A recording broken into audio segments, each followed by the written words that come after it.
नमस्कार, मैं राजेश पोलखोल बहुगुणा और आप देख रहे हैं पर्वतवाणी लाइव। मैं इस समय वनतारा रिजॉर्ट में हूं और ये वो वनतारा रिजॉर्ट है जो निगल गया हमारी 19 साल की अंकिता को। और आज इसकी इनसाइड स्टोरी पे हम लोग निकले हुए हैं। बहुत सारी के छुए अनछुए पहलुओं तक हम पहुंचेंगे, लेकिन सबसे पहले इस वनतारा के बारे में जानना बहुत जरूरी है जो शायद आप तक नहीं पहुंचा है, इसलिए पूरी खबर पर बने रहें। चलिए, कैमरामैन को कहूंगा कि थोड़ा सा आगे आ जाएं। ये वो वनतारा रिजॉर्ट है, पूरा जंगल में है इस समय और इसकी हालत आप देख चुके हैं, बहुत सारे के न्यूज़ चैनलों पे आप देख चुके हैं। लेकिन वर्तमान में यहाँ पे क्या हो रहा है, यहाँ पे कुछ उत्तराखंड पुलिस के जवान हैं जो यहाँ मुस्तैद हैं, अपनी ड्यूटी कर रहे हैं। और ये सामने वाला जो कमरा है, वो जो कमरा है अंकिता भंडारी का बताया है। ये जो पूरी इसकी बाउंड्री है, ये सब यहाँ से तोड़ी गई है और इस पे भी सवाल उठ रहे हैं, इस तोड़ा फोड़ी पे भी सवाल उठ रहे हैं कि आखिर अंकिता का कमरा क्यों तोड़ा गया।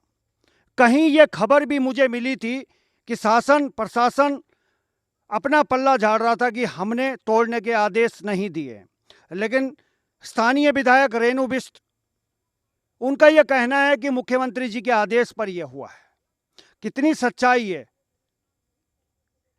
ये तो अभी जांच का विषय है, लेकिन फिलहाल कैमरामैन को कहूंगा आगे आ जाएं। ये आप देखिए, ये लोगों का गुस्सा निकला है। ये एलईडी टीवी है, कभी ये होटल की शोभा बढ़ाता था, आज इसको जमींदोज किया गया है। तमाम जो चीज़ें हैं यहाँ पर बिखरी पड़ी हुई हैं। इधर आप देखेंगे, इधर कपड़े जलाए हुए हैं, इधर ये कुर्सियाँ पड़ी हुई हैं, तमाम वो फर्नीचर और ये गेट, ये सिनरियाँ, सभी चीज़ पे गुस्सा निकला है। और ये जो कमरा आप देख रहे हैं, ये बताया जा रहा है अंकिता भंडारी का ये कमरा था और इस कमरे में भी तोड़ फोड़ हुई है। तमाम जो सामान है वो आप देखिए, पूरी तरह गुस्सा निकला है ऊपर से लेके नीचे तक। और ये जो एरिया है बाउंड्री, प्रशासन का ये कहना है कि ये जो बाउंड्री है, हमने सिर्फ बाउंड्री तोड़ी है। अभी भी यही लग रहा था कि बाहर का हिस्सा तोड़ा गया है, लेकिन हकीकत यह है कि अंदर अंकिता का कमरा, थोड़ा कैमरामैन को कहूँगा और आगे आ जाए, क्योंकि इस कमरे में ये भी खबर आ रही थी कि यहाँ खाने की प्लेटें लगी हुई थी। इस कमरे में अंकिता के साथ में कुछ हुआ है, लेकिन अब ये तोड़ फोड़ के बाद में इसमें क्या जांच हो पाएगी, क्यों इतनी जल्दबाजी हुई है तोड़ने में, यह जांच का विषय है। इधर भी आप देखेंगे तो इधर भी एक कमरा है, इसको भी तोड़ा गया है। यहां एक बेड भी पड़ा है। थोड़ा सा कैमरामैन को कहूंगा आगे आ जाए। इधर आप देखिए, इधर अभी भी एक बेड पड़ा हुआ है। यह आप देखिए, इधर एसी लगा हुआ है ठंडा करने के लिए, लेकिन कमरे के हालात ये हैं। तो ये सब चीजें, इधर ये सामान उमान सब तोड़ा फोड़ा गया है। लेकिन मैं इस सवाल को लेकर थोड़ा सा चिंतित हूं कि आखिर जब इसमें अभी इतने अहम दस्तावेज, इतने अहम सुराग हैं, मुझे नहीं पता कि जांच एजेंसियों ने अपनी जांच कितनी की है, लेकिन जांच होने से पहले इसको तोड़ना भी अपने आप में सवाल पैदा कर रहा है कि आखिर इतनी जल्दबाजी क्यों हुई। और बहुत सारे के जो मित्र हैं, उन मित्रों में से एक मित्र ने बहुत अच्छी बात ये कही है कि इस वनतारा रिजॉर्ट को ढहाने की बजाय उस परिवार को दे दिया जाए। मैं फिर इस खबर को मार्क कर रहा हूं आपके लिए। बहुत से चीजें हम लोग ढहा देते हैं, लेकिन ढहाने से मिलता क्या है, फिर ये पनप जाते हैं। क्यों ना, आज मैं इस बात को कह रहा हूं उत्तराखंड सरकार के लिए, धाकड़ धामी के लिए, कि क्यों ना ये पूरा वनतारा रिजॉर्ट दे दिया जाए ना उस परिवार को। क्या दिक्कत है? और तभी इन अपराधियों को पता चलेगा जब इनकी संपत्ति उस परिवार को दे दी जाए जो पीड़ित परिवार है। क्योंकि इस तरीके की घटनाओं में कुछ महीनों बाद ये संपत्तियां फिर बहाल हो जाती हैं, फिर यहाँ पे खुशहाली आ जाती है, फिर यहाँ पे फूल उगाते हैं और फिर उन फूलों को मसल दिया जाता है। तो चलिए आगे बढ़ते हैं। अब ये जो दूसरी गैलरी है, यहां से देखिए आप, इस गैलरी का भी वही हाल है, कमोवेश गेट वेट सब टूटे पड़े हैं और आगे भी बहुत कुछ है दिखाने के लिए। अब थोड़ा सा हम वहां से आगे बढ़े हैं और कमोवेश वही स्थिति हमें यहां भी देखने को मिल रही है। यहां आप सामने एक बिल्डिंग देख रहे हैं, उसको बताया जा रहा है कि ये कोई फैक्ट्री है और इसको भी आग के हवाले किया गया है।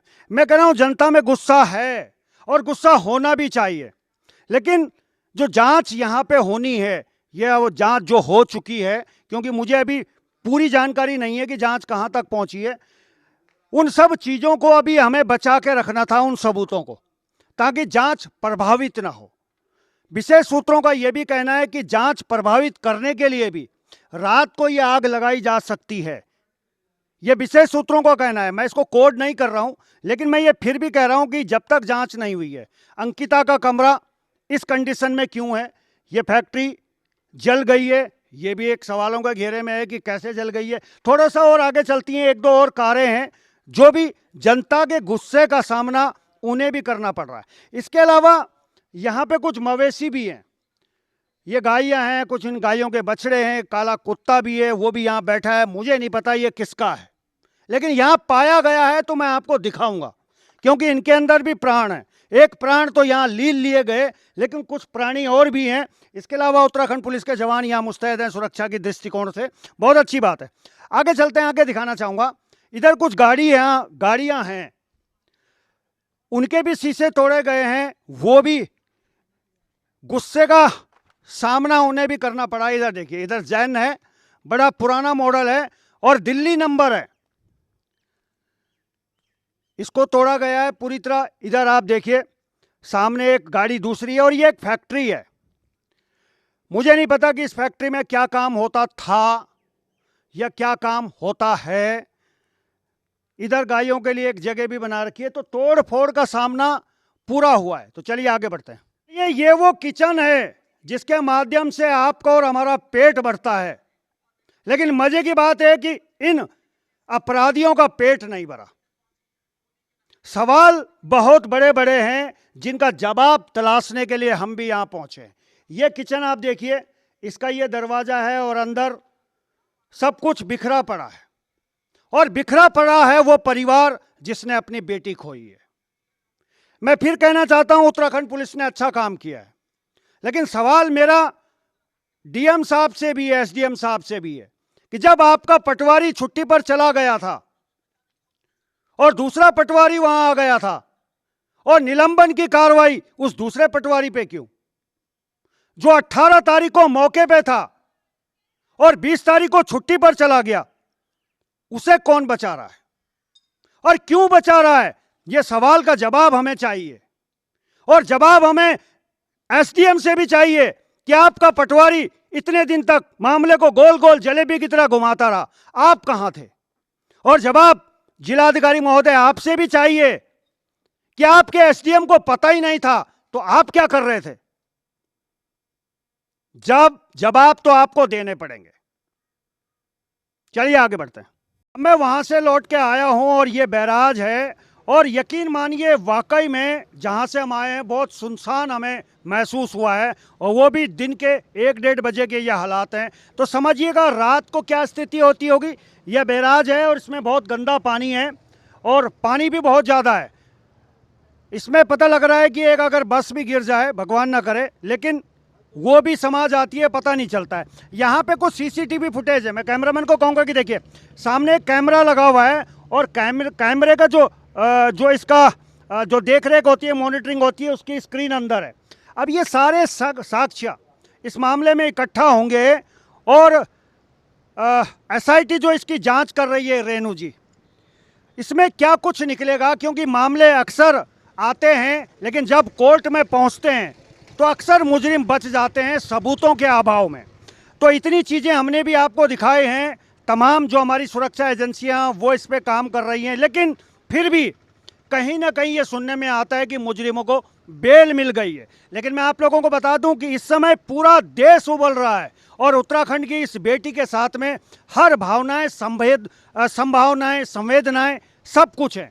तो इस खबर पर लगातार नजर रखेंगे। तो फिलहाल अभी के लिए बस इतना ही। देखते रहिए पर्वतवाणी लाइव।